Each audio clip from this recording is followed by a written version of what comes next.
book Fried Rice and Marinara. Of course, big part of the success of the Pac-12 network is many of you that listen to us daily know that Mike comes on our show quite a bit along with Yogi Roth, and he's got a new podcast too. And Mike, I noticed, I saw that you and Ashley, you guys are all reminiscent about the Pac-12. It's we were just talking about the Pac-12. It just kind of feels I don't know. We really feel bad, to be honest with you. Yeah, I mean, it just kind of, it's unfortunate, but the world of college football continues to change, or college athletics. It totally does, and the evolution is not done. I don't think it's done by a long shot. I feel and confident, guys, that in a few years we'll be having this conversation. You guys will still be doing this radio show. Yeah. I'll still be fortunate enough to be invited on as a guest, and we'll be talking about another round of realignment. And I wouldn't be surprised. I'm still convinced that the Pac-12 as we knew it will be back in some shape or form. I still think you're going to be talking about more consolidation, regional travel that just makes sense, and something that looks more closely aligned with the NFL model. Do you see in the next year just trying to get as many schools over, like from the Mountain West or wherever, just to kind of just fill it? Or are they going to go solo?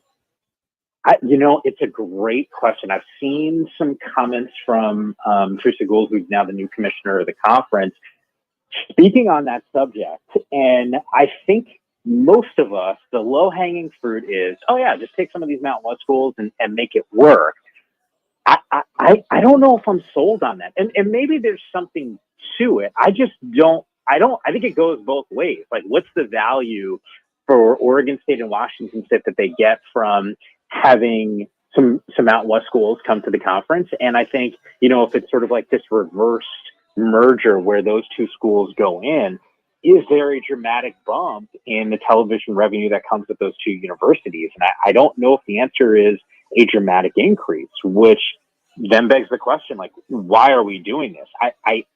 I do think it's tough. I don't think that there's, just based off of the media days and some of the comments that we've had over the last couple of weeks or so, doesn't look like there is a strong push from the SEC to expand. And we're talking about schools like Florida State and Clemson, for example. I don't think that the Big Ten sees, and more specifically Fox, sees a ton of value of having Oregon State and Washington State into that conference. So I just think there's some limited options right now, and hopefully Teresa and her staff are going to be able to come up with a solution that really works and has real long-term viability, guys, because this league can still be great. I just think it's going to take another round of realignment down the road to make it happen. I'm with you on that, Mike, 100%. Mike Yem's our guest on the Right Toyota guest line. Let me just follow up when you talked a little bit about Clemson and Florida State and the other conferences, the Big Ten and the SEC, not really opening the door for either one of those schools yet. How stuck are they? You understand television extremely well. They have that contract with ESPN, and it runs until, another 8 or 9 years. Are they just caught between a rock and a hard place, or do you see them doing something different in another 2 years? So I do think that there's some options. I actually read it, and I wish I could take credit for it. And guys, the reality is, when it comes to what's happening in soccer in Europe, I think I understand the premise. I'm not sitting there watching a lot of these matches that are taking place, but this whole I watched Ted Lasso, so I do understand teams move up and down in terms of the competition, right? Yep. I saw someone, and I wish I could credit it appropriately because I wasn't creative enough to think of it. I think it might have been CBSSports.com. Someone wrote an article about sort of relegation, right? Like where the Pac-12 would keep the two schools that are in place, and have some teams kind of level up in competition. And as they finished better or worse, maybe knock the bottom schools out and insert, some new schools in. I do think it's interesting. I don't know if it's really viable, but to your point, understanding some of these television contracts, it almost feels like there has to be expansion in some form. I just don't here's where it's at. And you actually, when you introduced me, you'd mentioned the podcast that we did with Yogi. when Yogi was planning on creating his own podcast and doing these things, like we went out to lunch and he was kind of filling me in on his ideas. I think the reality is, and anyone that's on the West Coast and your fan base that listens to your show, they know this. Schools on the West Coast deserve love, deserve attention, and there's a fan base that really does care. The reality is that there's this bias that comes from the East Coast, and I can say it. I grew up in New Jersey. I went to school in New York City. I worked at ESPN. And the problem is, how do you drive engagement at a high level so that people on the East Coast have to pay attention? And here's what I love, guys. The fact that Pac-12 was able to get distribution, one of the biggest issues we had at Pac-12 Network was distribution. Yes. Well, guess where I'm going to be able to watch Oregon State and Washington State this season? On the CW. Last time I checked, that's in 100% of homes. And to me, that's a really, really important first step for this conference to have real long-term viability. One more, and then we'll move on. Do you feel that game times are important? Do you foresee more of the, late afternoons here on the Pacific Coast time zone? So the coaches will tell you one thing, and there is real value. And I get it. Like, the coaches want to play early.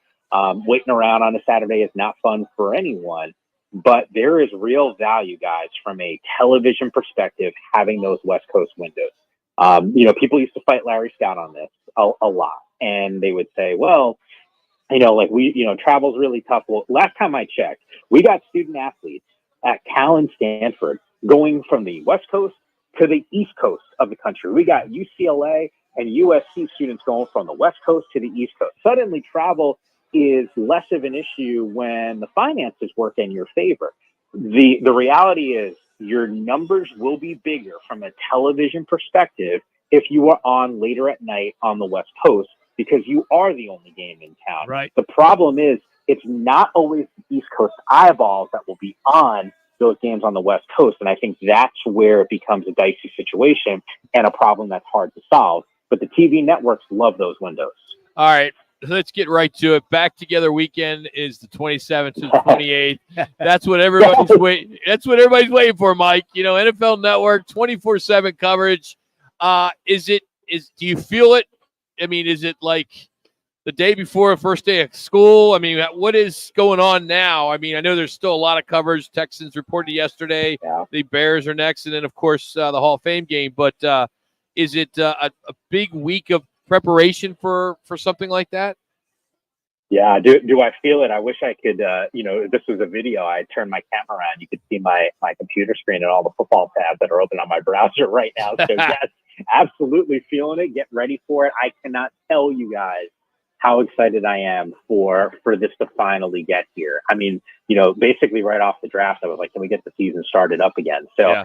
I'm excited. In fact, actually on that Saturday, I'm not flying anywhere. I'm going to be local and I'll be with the Rams on that day. And then I'll hit the road. I was just telling someone my schedule and I paused for a second. I was like, damn, I got some good teams. I got the Ravens and the Falcons and then the Bills. Yeah, I'm thinking to myself, like, I got treated with a good set of squads here. I was just happy to get the assignments. I'm like, you can send me anywhere. It doesn't matter. Let's go.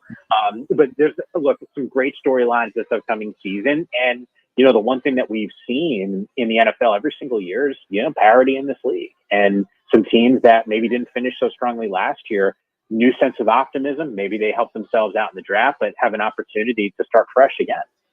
I know it's early, Mike, but you're around the water cooler, and I know you guys just talk football 24/7.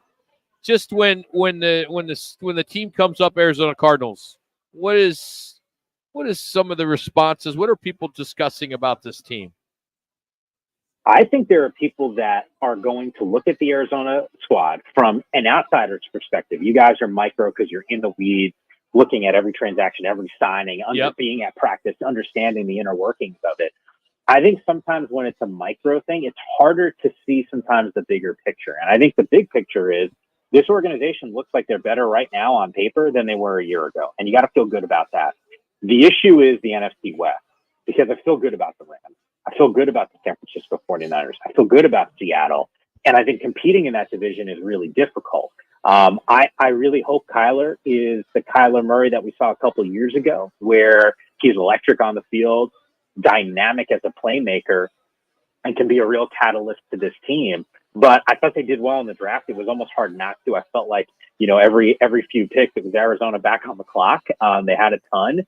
And I do think they were able to help themselves out and fill some holes with some younger players. And if you hit on a couple of those guys, and I think they're going to, I don't know if it's going to help win-loss, but I do feel good about the product being better this year.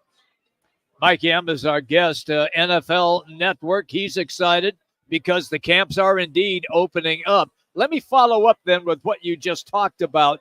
And I want to keep the Cardinals in the mix here. But the NFC West, everybody's picking the 49ers, and rightfully so. But Brandon Aiyuk now has become an issue. Look, does him asking for a trade fracture the locker room at all, or does everybody understand it's a business and he's got to do what he has to do? Yeah, I think it's the latter, and I think every one of those players inside that locker room knows that they are a better team with Brandon Aiyuk on their roster. And I think every one of those players wants to see one of their teammates go and get paid. I think it's unfortunate that we've gotten to this point. San Francisco, though, has done a good job over the last few years, and I'll give them credit for this, paying their own players, drafting guys, signing players, and making sure that they develop with in-house and then rewarding those guys. Nick Bosa coming off the Defensive Player of the Year, there were some issues in terms of contracts. They got that done really late. They do get the deals done. They typically don't get done right now, and they do take it down to the wire a little bit. But, to your point, I still think San Francisco has got to be the team to beat. I think, in the NFC, I don't know if you said to me, like, who's the other team that you would pick for a Super Bowl? To be honest with you, San Francisco certainly comes to mind. I think the Rams have an opportunity to be pretty good. 3. I'm higher on Green Bay than most are. I really like the Lions. So, maybe Philly with Saquon Barkley now is able to figure it out. But I think there's questions with all the teams. I think there's the fewest amount of questions around the Niners. Brandon Aiyuk. How about the San Diego or the LA Chargers? We heard that rumor. If I'm the Chargers and I'm Justin Herbert and I look around my wide receiver room, that looks a whole lot different than it did a year ago. Hell yeah, get me Brandon Aiyuk on that roster. I'm sure Justin's thinking that. I'll take any of these wide receivers and these weapons as we can get. Obviously Keenan Allen losing him and Mike Williams, that is a very different wide receiver room than it was a season ago, and the last few years, really. Mike, the rumor circulating was Joey Bosa to the Niners so the brothers could play together, and Brandon Aiyuk then the Chargers. 2. Can you imagine, by the way, if that was the case? Yeah. Think about this, guys. A year ago, San Francisco, for all the talk, and I think for as good as this team has been the last few years, and we always focus in on the offensive guys, the Kittles of the world, and the Debos, and Brock, and they all deserve credit. I've always felt like defensively, that was that team's identity of what they were able to do. And the fact that a year ago they struggled, guys, getting after the quarterback for a good stretch of that season, they tried to address it on that defensive line. Look, it'd be fun for every single fan. Can you imagine those guys wreaking havoc? Oh my God, that would be kind of awesome. And by the way, that's what you need to win. Like defensively, you can attack the quarterback, man. Like that's a game changer. And I think some teams like the Niners, who are so close to winning a Super Bowl, have to look around and assess what's the missing piece to get us over the top. Who are the teams that are going to be in the mix at the end, playing in an NFC Championship game, playing in the Super Bowl? What do they do well, and how do we beat them? And last time I checked, getting after the quarterback is usually number one on most teams' lists.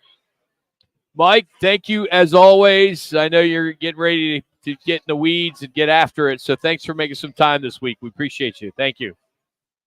Anytime.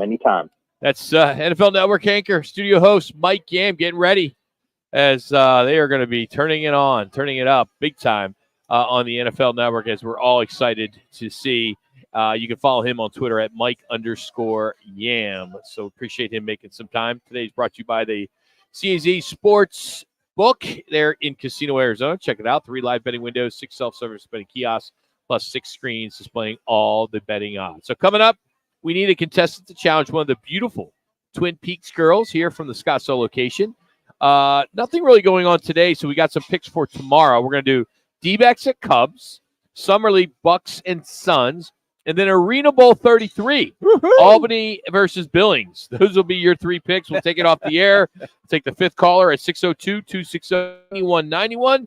We'll have Jax go out there, and he's enjoying today. He's been getting ready for this because it's bikini costume day here. He has been the last day, so we're going to set him up. He's been circling like a vulture. It's our weekly Twin Peaks picks next.